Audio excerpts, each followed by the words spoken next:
Next आता है बच्चों कोऑर्डिनेट ज्योमेट्री। जब कोऑर्डिनेट ज्योमेट्री की बात कर रहे हैं हम तो 1 मार्क का एक क्वेश्चन आ रहा है, 1 मार्क का असर्शन और रीजन एक आ रहा है और 4 मार्क का एक क्वेश्चन आ रहा है। कुल मिलाकर 6 मार्क्स के 3 क्वेश्चन आ रहे हैं।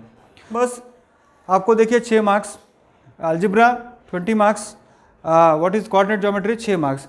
अब कोऑर्डिनेट ज्योमेट्री की अगर हम बात करेंगे, if at all you want to prepare, देखिए कोऑर्डिनेट ज्योमेट्री के अंदर हमको सिर्फ क्या है, डिस्टेंस फार्मूला है और हमारे पास है सेक्शन फार्मूला है। एरिया ऑफ अ ट्रायंगल तो डिलीटेड है। अब उसके अंदर क्या, डिस्टेंस फार्मूला के अंदर किस टाइप के क्वेश्चंस आते हैं, डिस्टेंस बिटवीन 2 पॉइंट्स आएगा, या ट्रायंगल्स के 3 पॉइंट देकर आपसे कहेंगे कि इक्विलैटरल ट्रायंगल है क्या, या कि क्या बोलते हैं इक्वी डिस्टेंट वाले प्रॉब्लम अक्सर आता है। तो इस टाइप की प्रॉब्लम्स जो है हम एक्सपेक्ट कर सकते हैं कोऑर्डिनेट आएगा। कुल मिलाकर 2 एक्सरसाइज है और वो 2 एक्सरसाइज करने के बाद आपको मार्क्स कितने मिल रहे हैं, मार्क्स कितने मिल रहे हैं, 6 मार्क्स मिल रहे हैं। और अभी तक जो ट्रेंड है सीबीएसई का, जो बेसिक और सैम्पल क्वेश्चन पेपर देखने के बाद उसके मुताबिक तो आपको केस स्टडी बेस के एक क्वेश्चन आ रहे हैं कोऑर्डिनेट ज्योमेट्री के अंदर। जैसे आपने देखा होगा कि कहीं पर वो झंडा लगाने का एक है, देखिए 2 लड़कियां झंडा, प्रीत एंड कुछ है, देखिए नाम भूल गया मैं, नाम क्या है किसी को पता है, प्रीत और निहारिका झंडा लगाना चाहते हैं, बीच में किसी और को झंडा लगाना है। तो उस टाइप के क्वेश्चंस जो है, या फिर हमने देखा था भुज वगैरह, एक फैमिली को भुज जाना था, उस टाइप के हमने केस स्टडी बेस्ड क्वेश्चंस किए थे। तो एक केस स्टडी बेस्ड क्वेश्चंस हम कोऑर्डिनेट ज्योमेट्री के अंदर एक्सपेक्ट कर सकते हैं।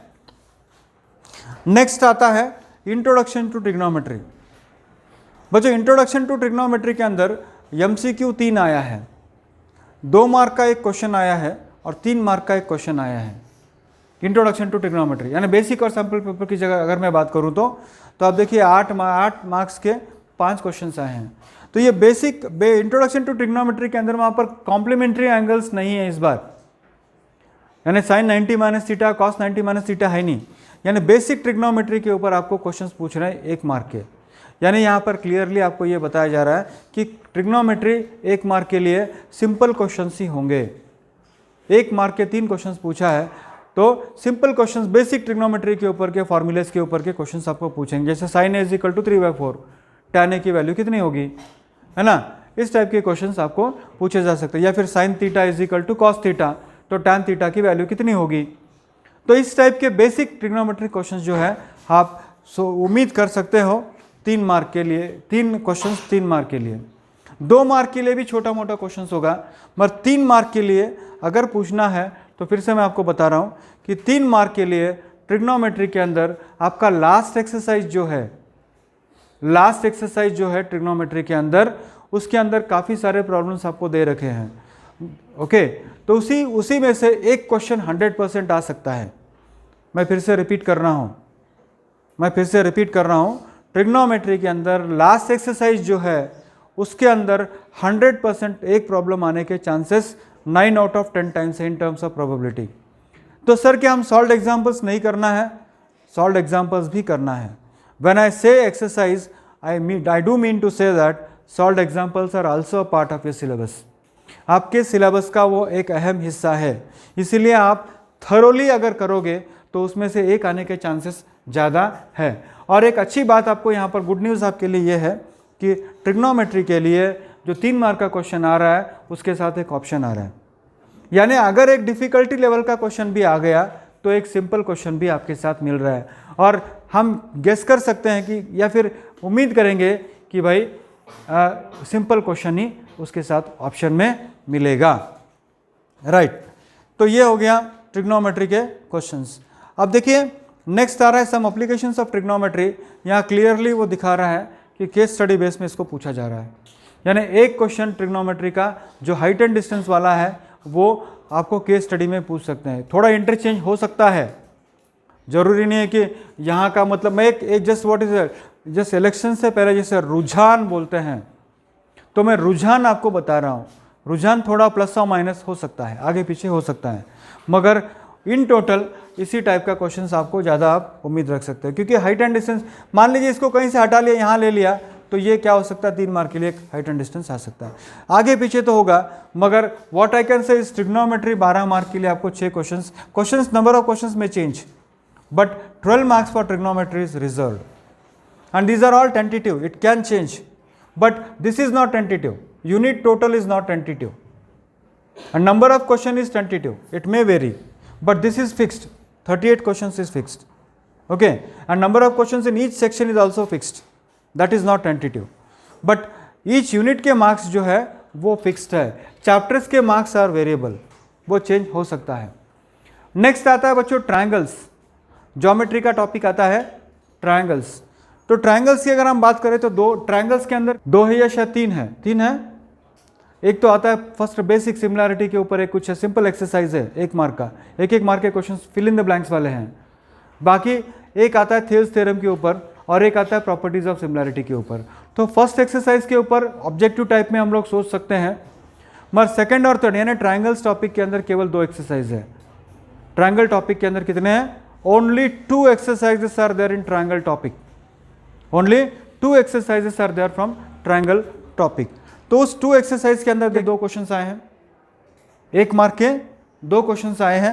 फिर MCQ के अंदर कुछ फिगर्स हो सकते हैं. बेसिक के अंदर आप देख सकते हो 5 मार्क का एक क्वेश्चन आ रहा है.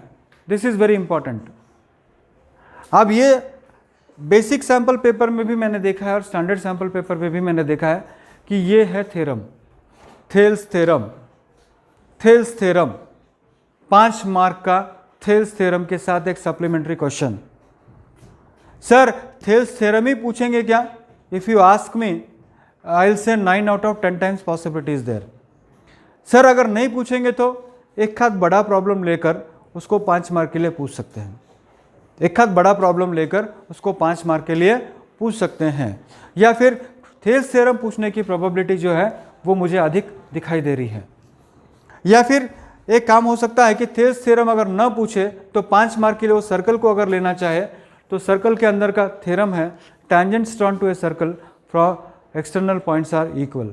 वो पूछकर उसके साथ एक छोटा से 2 मार्क का प्रॉब्लम पूछने के चांस है. यानी कुल मिलाकर if I have to say Thales theorem 100%, 200%, 300% लिख लीजिए आप, आ सकता है. Tangents drawn to a circle from external point आ सकता है. पॉसिबिलिटी मतलब fixed sure short questions 38 questions के अंदर ये क्वेश्चंस हम ऑलमोस्ट श्योर शॉर्ट क्वेश्चंस हम बोल सकते हैं. Probability is more. नेक्स्ट देखिए सर्कल 1 मार्क का एक क्वेश्चन है. सर्कल टॉपिक के अंदर भी आप देखिए कि एक ही मेरे ख्याल से एक्सरसाइज है. ओके, एक ही एक्सरसाइज है और वहाँ केवल 2 कॉन्सेप्ट है. Perpendicular drawn from a centre of a circle is bisects the chord और दूसरा क्या है? Tangents drawn to a circle from external points are equal and radius is perpendicular to the tangent at the point of contact. ये 3 concept अगर आप याद रखोगे तो आपका सर्कल टॉपिक खत्म. अब यहाँ पर देखिए कि सर्कल के अंदर 1 मार्क का एक क्वेश्चन पूछा है तो वहाँ पर कुछ फिगर्स वगैरह देकर आपको एंगल्स पूछ सकते हैं, जैसा रेडियस परपेंडिकुलर टू टेंजेंट वगैरह देकर पूछ सकते हैं. 2 मार्क का एक क्वेश्चन पूछा है छोटा सा. बहुत सारे क्वेश्चंस मैंने आपको पूरा एक्सरसाइज जो है सर्कल्स का आप सही से कर लो, including solved example. Solved examples are part and parcel of your syllabus और एस्टिमेट मत करो. नेक्स्ट आता है 3 मार्क का एक क्वेश्चन और कुल मिलाकर 6 मार्क्स 6 मार्क्स के लिए 3 क्वेश्चन आ रहे हैं. तो ज्योमेट्री आ रहा है आपको 15 मार्क्स के लिए. कुछ नंबर ऑफ क्वेश्चंस में वेरी. अब यहाँ पर ये 6 और ये 9 भी हो सकता है मगर ये 15 ही होगा.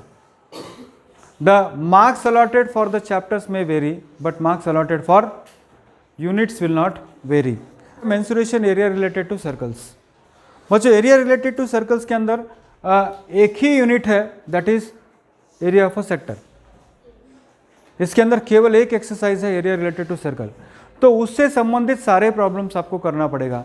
The area swept by the clock, या फिर घोड़े को बांध रखा है कितना एरिया करेगा, या फिर एक जगह बफेलो है, एक जगह काऊ है, एक जगह गोट है.